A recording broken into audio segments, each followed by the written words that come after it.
अगर आप अपने घर में कैश बचा कर रखे हुए हैं, मतलब सेविंग किए हुए हैं, ये सोचकर कि बैंक में वो कैश को हम नहीं रखेंगे, कुछ भी प्रॉब्लम हो सकती है, कुछ भी पर्सनल रीजन हो सकते हैं जिसकी वजह से आपने वो कैश को बैंक में नहीं रखा है, कहीं पर भी इन्वेस्ट नहीं किया है, वो कैश आपने घर पर अपने लॉकर में रख रखा है। कैश के साथ साथ में कुछ ज्वेलरीज या फिर कोई भी ऐसे आइटम जो बहुत ही ज्यादा वैल्यूएबल हैं, मतलब कैश और ज्वेलरीज को ज्यादा वैल्यूएबल माना जाता है। अगर आपने वो चीजें रखी हैं तो अब आपके माइंड में ये आ रहा है कि हम कितना कैश रख सकते हैं। जैसा कि आपको पता है कि जो इस वक्त गवर्नमेंट है बहुत ही ज्यादा स्ट्रिक्ट है, बहुत ही ज्यादा अवेयर है और बहुत ही ज्यादा करप्शन को हटा रही है। तो आपके भी माइंड में कहीं ना कहीं आ सकता है कि कब कोई ना कोई ऐसा खेल हो जाए जो हमें प्रॉब्लम हो। तो आपके माइंड में भी ये आ रहा होगा, क्योंकि बहुत सी चीजें आप ऐसे देख रहे हो कि लोगों के घरों में रेड पड़ रही है। तो आपके भी माइंड में आ रहा होगा कि हम कितना कैश घर पर रख सकते हैं जो हमें कोई भी प्रॉब्लम ना हो और हम सेफ्टी से अपना काम कर सके, कोई भी प्रॉब्लम ना है। तो आज की इस वीडियो में मैं आपको सारी चीजें क्लियर कर दूंगा A to Z। आपसे एक छोटी सी रिक्वेस्ट है, वीडियो को लाइक करके चैनल को जरूर सब्सक्राइब कर लीजिएगा।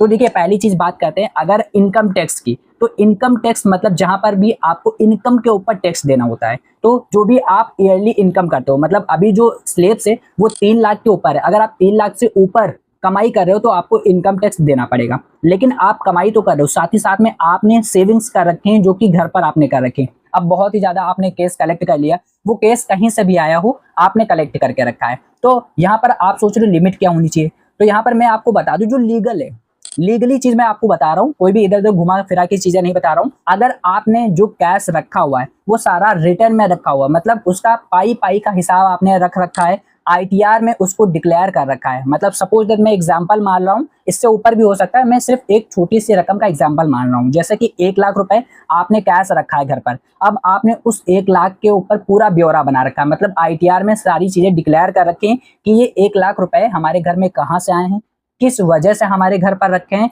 किन किन सोर्सेस में हम लगा सकते हैं। मतलब प्रॉपर्ली आपने सारी चीजें डिस्क्लेमर दे रखी है ITR में।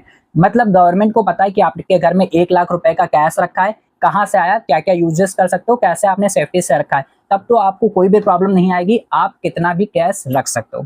लेकिन अब यहाँ पर आप सोचिए, अगर आपने 1 लाख रुपए रखे हैं लेकिन उसको ITR में आपने डिस्क्लोज नहीं किया है, वो अनडिस्क्लोज केस है। अनडिस्क्लोज केस मतलब एक तरह से गुप्त धन मान लेते हैं, जो आपने डिस्क्लोज नहीं किया, बताया नहीं किसी को, गवर्नमेंट वगैरह को, RTR नहीं भरा, इसके ऊपर इनकम टैक्स आपने नहीं दी और वो कैश आपने भर रखा। अब आपके घर में अगर रेड पड़ती है तो रेड पड़ने का मतलब ये रहता है कि सेक्शन 115 BBE के अकॉर्डिंग आपके ऊपर 60% का टैक्स लगेगा डायरेक्ट।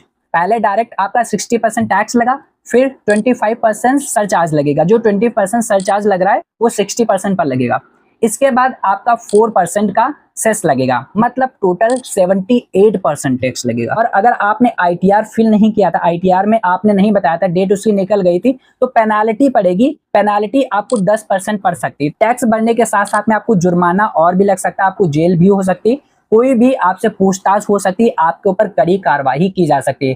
क्योंकि अगर आपने ये नहीं बताया कि कैश हमने कहाँ से लिया है, सैलरी का इनकम हमारा सोर्स क्या है, ये कैश कहाँ से है, तो आपको प्रॉब्लम हो सकती है। इसलिए अगर आपको कैश कितना भी रखना है, उसका पाई पाई का आपको हिसाब रखना पड़ेगा कि हमारे पास 1 लाख रुपए कहाँ से आया, हमारी इनकम क्या है, इसको हम कहाँ पर यूज कर सकते थे, या किस लिए कैश रखा हुआ है हमारे घर पर। इस सारी चीजों का आपको ब्यौरा रखना पड़ेगा, तभी आप सेफ हो, अदरवाइज आप सेफ नहीं हो। अब दोस्तों, आपको कमेंट में ये बताना है कि ये जो कानून बनाया गया है हमारे देश में, ये आम जनता के लिए या फिर हम लोगों के लिए कितना सही और कितना गलत है, और इससे क्या करप्शन को छुटकारा देने में हमारे देश को मदद मिलेगी या फिर नहीं मिलेगी, या फिर और ज्यादा करप्शन हो रहा है।